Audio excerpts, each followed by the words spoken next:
It's nearly 7 months since the infamous Category 4 Hurricane Maria delivered a devastating blow to the topography and already economically fragile Isla del Encanto, Puerto Rico. In early September, when we got word of Hurricane Irma making its way towards Puerto Rico, we came together as a collective, confused because all the media attention was being directed to Florida, Louisiana, Texas, and we knew we needed to do something to call out the fact that Puerto Rico was being excluded from the public discourse. So we called a press conference on September 8th. Good afternoon. My name is Cristina Pacioni-Zayas. I'm the co-chair of the Puerto Rican Agenda, and I stand here in solidarity with community leaders across Humboldt Park who represent the Puerto Rican diaspora. I believe that the Puerto Rican Agenda's rapid response and organized response was due to the fact that we already had entered into discussions prior to Hurricane Maria, actually prior to Hurricane Irma, that we were not going to do something that was based on just an emergency response. Within 48 hours, members assessed the immediate needs on the island, purchased pallets of emergency supplies, secured transportation courtesy of Custom Trucking Company, and loaded the first cargo plane underwritten by United Airlines. Supplies arrived in San Juan, Puerto Rico on Monday, September 25th, and were received by Mayor Carmen Yulín Cruz for distribution across the island. We are dying, and you are killing us with the inefficiency and the bureaucracy. We will make it with or without you.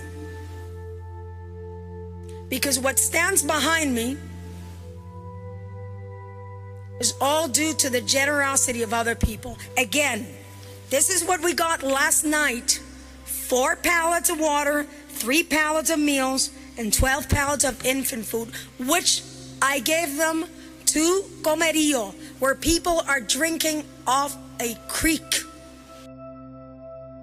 I'm working with the Red Cross and the Salvation Army to support the needs of evacuees coming from the island. Here I would like to add a point. While a lot of it is talked about what we're going to be sending, we had a meeting to discuss how we're going to also receive and help people resettle.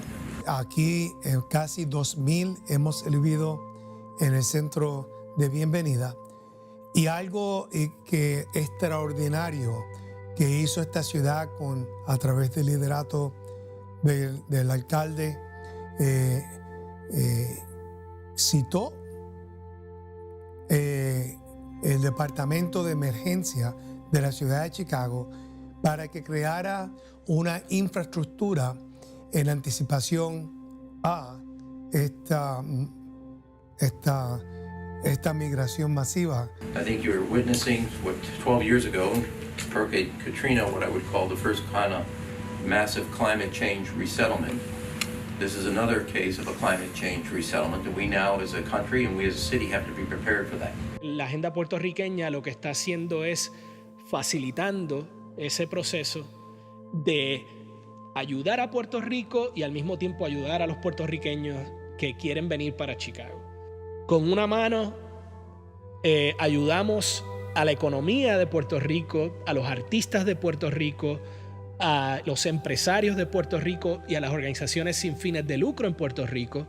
Y por otro lado, le damos la mano a los puertorriqueños que necesitan ese momento de claridad, esos meses en el exterior o años o toda la vida que necesiten para recomponer sus vidas.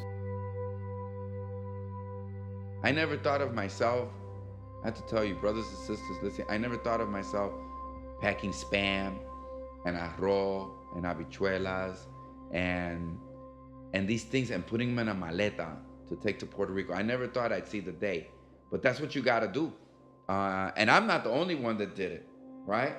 Every time I got on that plane, I saw so many wonderful Puerto Rican young men and women taking care of their moms and their grandmas and going down there and taking care of them. The Puerto Rican Agenda's signature strategy was crystallized: They resolved to spend their energy fundraising to purchase pallets directly from Puerto Rican distributors and work closely with Puerto Rican officials and nonprofit organizations to distribute supplies and issue microgrants. Son las 8 de la mañana, ya a las 9 estamos allí, pero hay que volver y llenar este trote de nuevo y volver a Luis Aldea hoy. Y mañana pues vamos a traer 3, porque vamos a tener esta cantidad 2 veces, más 20 matres que acabamos de comprar. Since the beginning, we have raised nearly $400,000, and we can say that money has come back to Puerto Rico in the form of micro grants. Total, we have touched 30 towns. Grassroots initiatives throughout the diaspora and local efforts on the island, not the federal government, have saved lives in Puerto Rico. San Juan Mayor Carmen Yulín Cruz praised Chicago as a first responder and continued supporter. She keeps the video on her personal cell phone, showing truckloads of emergency supplies making their way to the distribution center just days after the storm. I gotta just say, if the government, right, would have simply followed the example of the American people, because the American people are immensely generous and giving and caring and loving. If our government was simply a reflection of the will of the people, wow, right now Puerto Rico would have electricity and water and things would have been stabilized.